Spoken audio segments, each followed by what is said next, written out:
Thanks for listening to the Thyroid Fixer podcast with your host, me, Dr. Amy Horniman, aka the Thyroid Fixer, functional medicine practitioner, hormone and weight loss expert.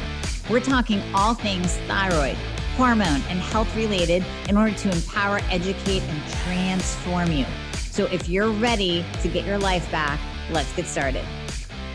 We're talking today about the thyroid gland and how it is tremendously affected by estrogen dominance and why estrogen dominance can occur really at any age. So even if you're in menopause, you can still be estrogen dominant, and that can have a host of symptoms, of course, but also a direct effect on your thyroid gland itself. All right. So first of all, we have to know whether or not we are estrogen dominant. And what we want to do first is test, don't guess. But when you are testing, you want to make sure that you receive all the tests. So we want to look at that total estrogen. We want to look at your estradiol and your estrone.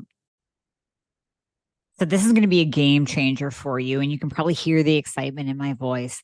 The latest introduction, the latest member of the family to the Fixer line is Metabolism Fixer. And this, oh my God, I formulated this just for all my people out there that need to lose weight, that need help in the weight loss department, that can't lose weight no matter what they do, that feel like they have a slow metabolism, and that might be thinking of trying all those peptides out there, you know, the Beverly Hills soccer mom drug of choice for weight loss peptides. Or even if you're on them already and you're like, man, these are really expensive and I'm still not losing weight, add in Metabolism Fixer. Here's what I did. I took the power of T2, which increases your basal metabolic rate while you are sitting there watching Netflix. You're burning fat while you're watching Netflix. I combined it with a very unique patented ingredient called Suppressa. Suppressa has multiple clinical trials backing its efficacy in reducing your appetite, decreasing snacking, and providing way more control over your food intake. It is amazing. We also see improved emotional well-being, just decreased food cravings all around, reduced hunger, and weight management. Add on top of that, we have green tea extract, we have purple forest purple tea extract, both of which affect the metabolism in a very positive way without the jitters of normal fat burning supplements out there from the 1980s and 90s, right? The ones that made you feel like you're having a heart attack. You will not have that in any of my supplements, Thyroid Fixer or Metabolism Fixer. But Metabolism Fixer, ooh, yeah, we kicked it up a notch. It is in powder form, so you can drink it through your day. It's going to flavor your water. We got orange crush and refreshing citrus. I love them both. It is going to keep you under control all day long. So you throw a couple scoops in your water bottle in the morning, throw a scoop or two in your water bottle throughout the day. You will have fat burning and appetite control the entire day for what? An eighth of a price of the peptides? Oh my God, you can't go wrong. So grab some Metabolism Fixer today. Please let me know how you do on it. I am super excited for you. Super excited. We also want to look at progesterone. We also want to look at pregnenolone. We want to look at your free and total testosterone and your DHEA.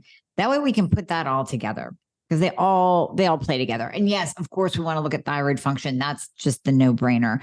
This is what I want to look at, though, when we're looking at estrogen. And I know many of you, the question on your mind is, what is the best way to test these hormones? I've heard blood, I've heard saliva, I've heard urine with the Dutch test. My opinion, 100% to start with, is serum. Get your blood drawn because number one, it's the cheapest way. And we really get a good, accurate picture of your levels just starting there. Let's just start there. Ultimately, if you're still cycling, days 19 to 22 is when we want to test your hormones. If you're not cycling and you are perimenopausal or menopausal, you can test it anytime. Here's why we want to look at estrogen and even its relationship to progesterone as it relates and impacts the thyroid gland. So the more estrogen dominant you become, the more your thyroid gland actually shuts down. So think about that. More estrogen in the system, the thyroid gland starts to produce less and less and less T4 and T3. So then the thyroid gland shuts down. The more your thyroid shuts down, the more estrogen dominant you become. And then it's cyclical. One feeds upon the other. So estrogen, we know, is the growth hormone. It tells cells to grow. So it tells your uterine lining to grow. That's what tells our boobs to grow. But it also instructs your thyroid cells to grow. This is especially important for those who are post-thyroid cancer, where we want to keep that TSH suppressed and we want to prevent future growth. But this is also important when we're talking about thyroid nodules. So even just those little benign growth nodules will grow when you are in that state of estrogen dominance. So we want to check, first of all, we want to absolutely check your estrogen levels. Now, here's the thing. I see progesterone being the first hormone that tanks. So progesterone, we normally see really take a nosedive after the age of 35. Now, some of you who have PCOS, you might find that your progesterone's tanked in your 20s. But most of the time, we're seeing that about a 75% reduction in progesterone from the age of 35 to 50. So this is kind of your, even 35, not really perimenopausal yet, maybe, if you're early, but really as we creep more and more into our 40s, definitely closer to 50s, then we move into that perimenopausal state. But progesterone can tank early. That can go early. I see testosterone. That can go early in your 30s. So you don't have to be older. You don't have to be even in perimenopause to experience a decline in certain hormones. Now, estrogen only has about a 35% reduction from age 35 to 50. We don't really see estrogen tank until menopause. And even in menopause, we're going to talk about how you can actually still be estrogen dominant in menopause. So if estrogen is only going down 35%, but progesterone is decreasing by 75% during that time, age 35 to 50, then once you hit menopause, you're actually going to see an estrogen dominant state because there's going to be high estrogen compared to progesterone. So I see this question asked a ton in the Girl Fix Your Thyroid Facebook group. How do I know if I'm estrogen dominant? Yes, you can look at actually being flagged high in your estradiol and your total estrogens. Obviously, that's one way. But then another way is to look at that ratio of estradiol to progesterone. Now, some practitioners will say a 1-to-10 ratio is what they're looking for. Some will say a 1-to-20 ratio, meaning that there is 20 times or 10 times more estradiol than progesterone. If it goes outside of that ratio, now you can be in that estrogen dominant state. So for instance, if you have a progesterone level of, let's say, less than 0.3, which I have seen on women in their 20s and 30s and definitely 40s, and then your estradiol comes back at 230, that is still an estrogen dominant state because we're seeing that progesterone tank so heavily, but the estradiol is still not quite going away yet. And the symptoms of estrogen dominance are hot flashes. So yes, ladies, as you go into menopause and your estrogen tanks, you can get the hot flashes along with the vaginal dryness. But every symptom of low estrogen is a symptom of high estrogen. So hot flashes, brain fog, depression, anxiety, loss of sex drive, vaginal dryness, weight gain, osteoporosis, and osteopenia. So you can get all of that by being estrogen dominant and by being estrogen deficient. Now, remember, you can also be estrogen dominant if you are taking exogenous hormones. So first of all, if you're taking birth control pills, not good. By the way, birth control totally wrecks your thyroid and it's going to make you estrogen dominant, even if it has progesterone in it, because it's going to be fake progestin, and that will downregulate your body's own natural production of progesterone. I see it all the time in every single patient I have that is on birth control. Their progesterone level is that of a postmenopausal woman. It's non-existent because that birth control pill tanked their own production of progesterone. Now, if you're taking HRT, I think you're actually being prescribed the patch or a cream, you're taking bioidentical estradiol or estrogen replacement, even a biased cream, you still want to keep checking your estradiol and progesterone and make sure that your progesterone is balancing out that estradiol properly. And remember, you never want to take estrogen unopposed. So you never want to take estradiol by itself. You always want to have progesterone on board, but you want to look at that balance of progesterone to estradiol. Now, when we kind of circle back around the testing, where the different testing outside of serum really comes in handy and gives us a lot of information is as you're moving along in your bioidentical hormone replacement therapy. So hopefully you're working with someone that knows BHRT, but as you're moving along, you may want to, or your practitioner may want to do a Dutch test to see how you are methylating those hormones. And that dry urine test also gives us a different picture depending on the type of replacement that you're doing. So let's say you're doing oral form of progesterone, or you're doing the cream form of progesterone, or you're doing the patch, or you're doing the topical estradiol.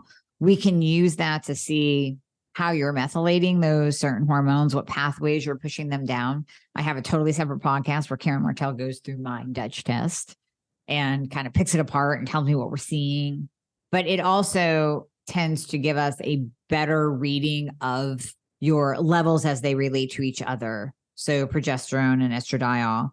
Testosterone, not so much. I also share in that podcast that I was on testosterone replacement and the Dutch test showed me at like in the toilet, like non-existent. But then my blood labs came back and I was in the 300s for total testosterone. So not as accurate, but some of us have we talk about this as well in that podcast. Some of us do have a gene that literally doesn't, I'm not going to describe this properly, but does not allow for the Dutch test to pick up on testosterone and its metabolites. So that's neither here nor there. Some people have it, some people don't. I have it. So I have to rely on blood to get the accurate level of testosterone. But you may want to branch out and use different testing methods just to see those different results that come back in. And, we also have to take into account when we're talking about estrogen dominance and its effect on the thyroid, we have to take into account adrenals, because our adrenals actually kind of kick into overdrive to make hormones as we age. So when we're babies, when we're young, when we're in our 20s and our skin's all plump and nice, our ovaries are making most of our circulating hormones. So, of course, that's what happens, right?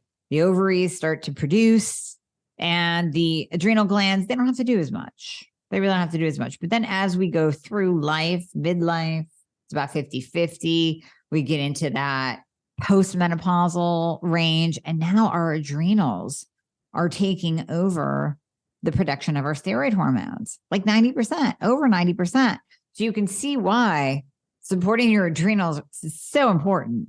Like when we tell you to do a little bit of meditation, a little bit of deep breathing, we're not BSing you. I promise. There's a point. There is a biological mechanism. There's a biological point to that in reducing and balancing, not necessarily reducing cortisol, because what if we don't want to reduce your cortisol? What if we want to amp up your cortisol? Supporting your adrenals and addressing cortisol issues that point back to adrenal dysfunction, because then if your adrenals, all right, let's tie this all together. So now your adrenals aren't working so well. We have overproduction of estradiol, or we have an underproduction of progesterone, which results in an estrogen dominant state that in turn shuts down the thyroid gland. Now we also know that T3 needs cortisol, cortisol needs T3. So now we're all messed up in that area. We already have a shutdown of the thyroid gland because of the estrogen dominance. We have an increase in reverse T3 because of the damn estrogen dominance. Now our adrenals are all jacked up. Maybe they're overproducing cortisol, maybe underproducing cortisol. That's going to affect our blood sugar. That's also going to affect our thyroid, because we know insulin resistance also pushes up reverse T3. Oh, and high cortisol pushes up reverse T3. Oh, and T3 needs cortisol to even work properly. So you don't feel all like jacked up when you're taking your T3. You need cortisol. So if your cortisol's in the basement and you try adding in T3, you're going to be one of those people that say, oh my gosh, this makes me crazy. I can't do it. You're going to get that icky and sticky feeling. You're not going to be able to tolerate it. So you see how everything is just so beautifully connected, frustratingly connected, and why we have to actually address estrogen dominance for the sake of our thyroid gland and for the sake of how our thyroid converts T4 to T3. And if you don't have a thyroid gland, let me speak to you as well. You still have to be concerned about estrogen dominance because you want that medication that you're on to work. You want that T4 to properly convert to T3 without pushing up reverse. So it's also important for you to look at your hormones and not be in that estrogen dominant state. I have a patient that is estrogen dominant for whatever reason. Exposure to estrogens, birth control use, low progesterone. We have to do a couple different things. Number one, we are always going to support the thyroid and we're going to address the low sex hormones. So if you're low in testosterone, we're addressing that. If you are low in progesterone, we're definitely addressing that because that's going to turn around and help the estrogen dominant state. We're still going to be nurturing, loving on, and optimizing your thyroid over here because that's the master gland that controls all sex hormones. And even if it is being affected by the estrogen dominant state, we still want to love on and support it and give the hormones to the body, to the cells that they need. Obviously, we want to reduce chemical exposure because so many xenoestrogens are out there in our environment, in our body wash and our lotion and our makeup and everywhere we look, we are being exposed to xenoestrogens, pesticides out the wazoo.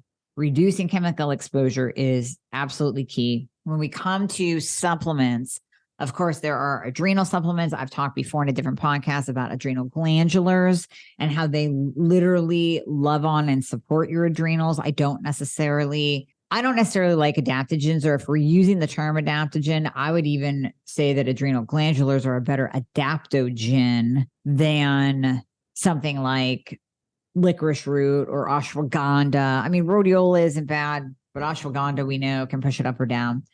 When it comes to estrogen dominance and we're wanting to help the body rid the tissues of that excess estrogen, and I'm just saying this in general, I'm not breaking it down into the different estrogens that we can look at on a Dutch test. We can look at the pathways that they push down, all of that. But just in general, I like using broccoli seed extract and DIM.